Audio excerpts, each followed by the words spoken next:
دیکھیے قرآن میں ایک آیت ہے سورہ ابراہیم میں، لئن شکرتم لازیدنکم، اگر تم شکر کرو گے تو ہم تم کو اور زیادہ دیں گے۔ اس کا مطلب یہ نہیں ہے کہ ابھی اگر 2 گھر ہیں تو کیا 4 گھر ہو جائیں گے، ابھی اگر 2 کار ہیں تو 4 کار ہو جائیں گے، ابھی تمہارے پاس اگر ایک بینک میں بیلنس ہے تو 10 بینکوں میں تمہارا بیلنس ہو جائے گا، یہ مطلب نہیں ہے۔ اس کا مطلب یہ ہے کہ دنیا میں اگر تم شکر کرو گے تو آخرت میں تم کو بہت بڑا انعام ملے گا، ڈبل سے بھی زیادہ انعام۔ دنیا کی نعمتوں پر شکر کرنے کا یہ وعدہ ہے کہ آخرت میں اس کے بدلے میں جنت ملے گی، فردوس، آخرت میں پیراڈائز ملے۔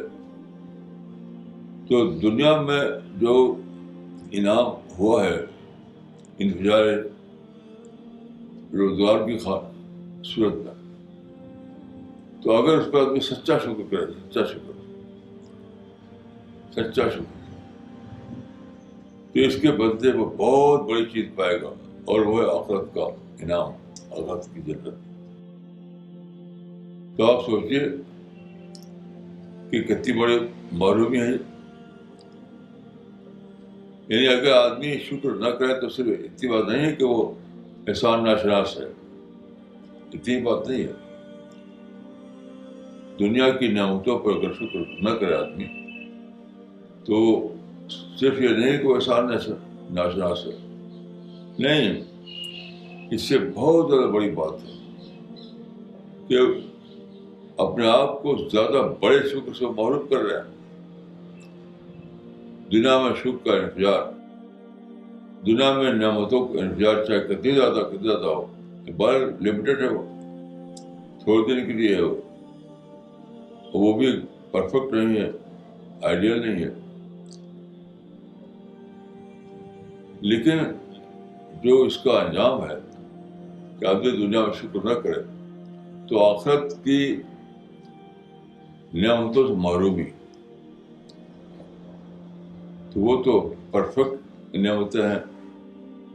آئیڈیل نعمتیں ہیں، ایٹرنل نعمتیں ہیں، کامل نعمتیں ہیں۔ تو آپ غور کیجئے کہ یہ جو انفجار ہوا ہے،